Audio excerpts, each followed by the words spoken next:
Joshua Zirkzee looks set to become the first major squad addition to Manchester United's new regime this summer. Hey guys, welcome to the channel, welcome to another video. Yesterday's video on the centre around the big news story that was circulating yesterday in terms of the transfer market, in terms of Joshua Zirkzee, currently of Bologna, but he could be on the verge of joining Manchester United. I think we talked a little bit about Zirkzee, I believe, once or twice on this channel already. Correct me if I'm wrong on that. I don't actually remember. But the main part of this is that Zirkzee has been attracting a lot of interest this summer from the likes of Arsenal, Chelsea, AC Milan.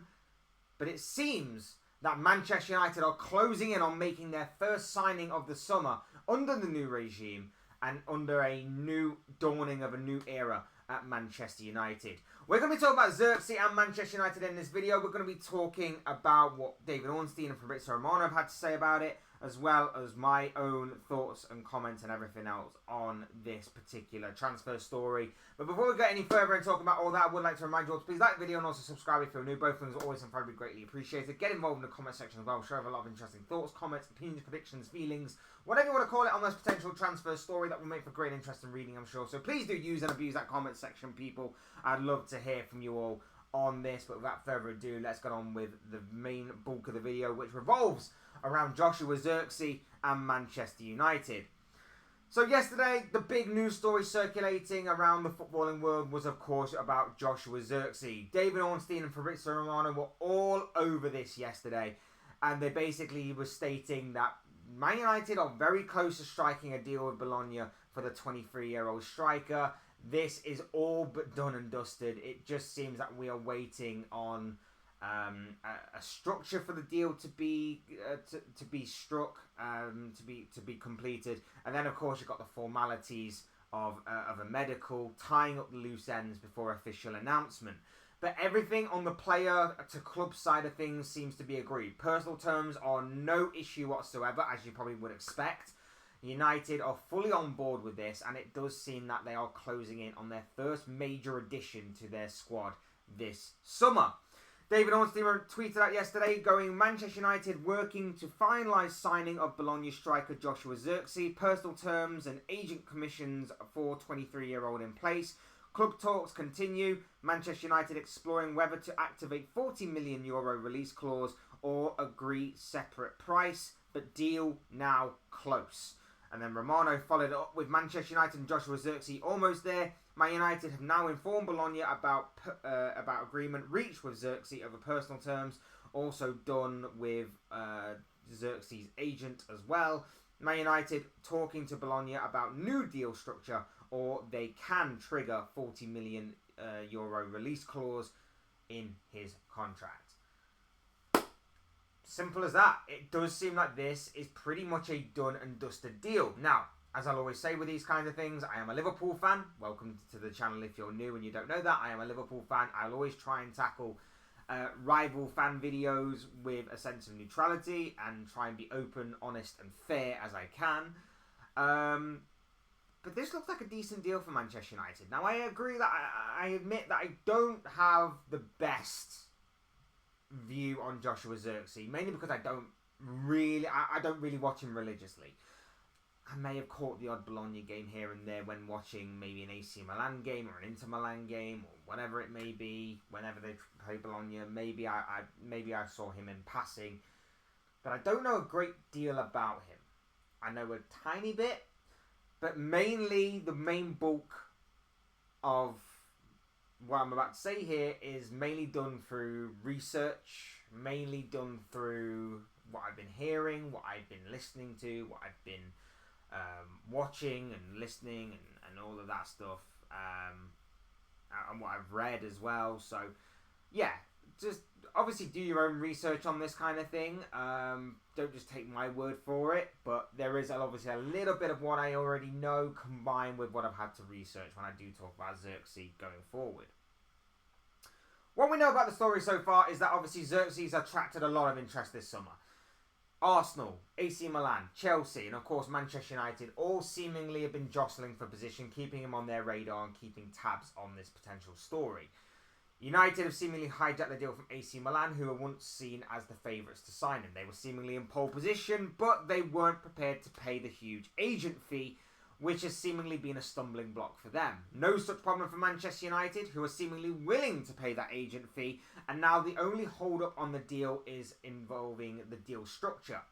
United see this as a bargain of a transfer. So with that being said, they are willing to pay that agent fee. Now, in terms of the deal structure, that is obviously between club and club. There is a €40 million release clause, as stated by both Romano and Ornstein. If that is to be triggered, that will have to be paid in full. But United are looking for a bit more of an easier deal, shall we say. They feel like they can get the deal done for around about the 40 million. They may have to pay a bit extra, but what it will mean is that the deal structure will be different. It may mean that if they get him for 42 million, say, they may have to pay just £14 million for the next 3 years. So they pay 40 million this year, 40 million next year, and 40 million the year after, paid off. They won't have to just fork out the full 40 million, which, if you think about the rumours and the whispers and everything else that's going along with Manchester United right now, will be decent for Manchester United, because it means that their budget, however big or small that budget may be this year, will be less impacted on a structured deal, at least for the short term, than it will be for the long term. You get what I mean? So they won't be paying out 40 million in full this season, but it will be gradually paid across the next however many years they decide to agree on a structure for. As far as what the player that they're obtaining, or maybe obtaining, goes, look, he looks decent. He sounds decent. He's a 23-year-old centre forward, and which we know United are looking for younger players. We know that obviously they're looking to beef up the attacking position. This fits the bill perfectly. He is a striker who played for Bologna last season, who made 34 appearances in Serie A, scoring 11 goals and assisting 5 times. So it's not bad stats whatsoever. 16 goal contributions in 34 appearances. That's just under 50%. He's made 58 appearances overall for Bologna, scoring 14 goals and assisting 9 times. He's not bad. It's not bad at all, to say the least. And of course, when you consider it's for Bologna as well, they're not bad stats. They're not bad stats when you consider it is for Bologna. What I will say is that he's got a lot of promise and potential to his game, even for a 23-year-old. He's still a little rough around the edges, but he's more attuned than most.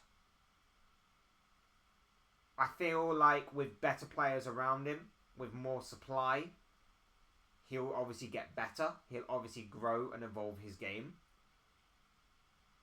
You've got to imagine that with the likes of Bruno Fernandes supplying him, with the talk of other players that are coming into Manchester United, Rasmus Højlund obviously alongside him as well, that his game may yet improve, and that may be a good thing. And in terms of his overall attributes, as far as being a decent finisher, as far as being a decent centre forward with pace, power, presence, aerial ability, the main bulk of his work is his work rate. It's his industrial side of the game.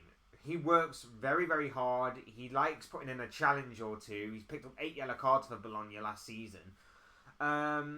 And of course, he likes to just drop into midfield. He likes to take the ball. He likes to dribble with it. He likes to move forward with it, be progressive. But he doesn't mind a challenge. He doesn't mind sticking in a challenge to try and win the ball back. And that work rate and that industrial side of things will come in very handy for Manchester United going forward. He's also versatile. He has been known to play as a right winger. He also, like I say, drops that deep that he can play as like a number 10 kind of position. So you're getting a lot for this guy. For the age he's at as well, it could be decent for future years to come. He's on when he enters his prime in a few years' time. If he does grow and he does continue to evolve his game, he could get even better. It could be decent for the business side of Manchester United as well, should, of course, they decide to sell him on. I mean, if they're going to get a deal for 40 odd million in a few years' time, that could rise to 60, 70, 80 odd million. You've made a pretty decent profit there. So there is a lot to admire about this deal. There is a lot for United fans to get excited about from the players' side of things and from obviously a future potential side of things. Some people may claim it may harm the development of Rasmus Højlund. I don't see it. I think this will only benefit Højlund, in all honesty. You could play them both together. You could obviously play one and switch out for the other. It relieves some of the goal-scoring weight on Højlund's shoulders that he's got someone behind him. A lot of last season, Højlund didn't have that. If Højlund wasn't scoring the goals, United were not necessarily winning games. It relieves some of the goal-scoring pressure on him. And plus, if he is to get injured again, like he did for about a month or two towards the end of last season, then, of course, United have got someone waiting in the wings to pounce on that opportunity to lead the line for United. So, and I think also what's going to benefit him as well is if they get this Ruud van Nistelrooy deal over the line as well as part of the coaching staff, what better way to learn than from not just a Dutch legend, probably someone that Zirkzee admired growing up and obviously knew a lot about growing up, but there's no better way, there's no one much better than Ruud van Nistelrooy to learn about putting the ball in the back of the net, being a striker. So I feel like Zirkzee and Højlund could learn and be very beneficial to Van Nistelrooy coming in. It's all moving parts and it all kind of interlinks, and I think that's what's been missing from Manchester United over the past decade is just that forward-thinking mentality, that kind of modern-day thinking mentality.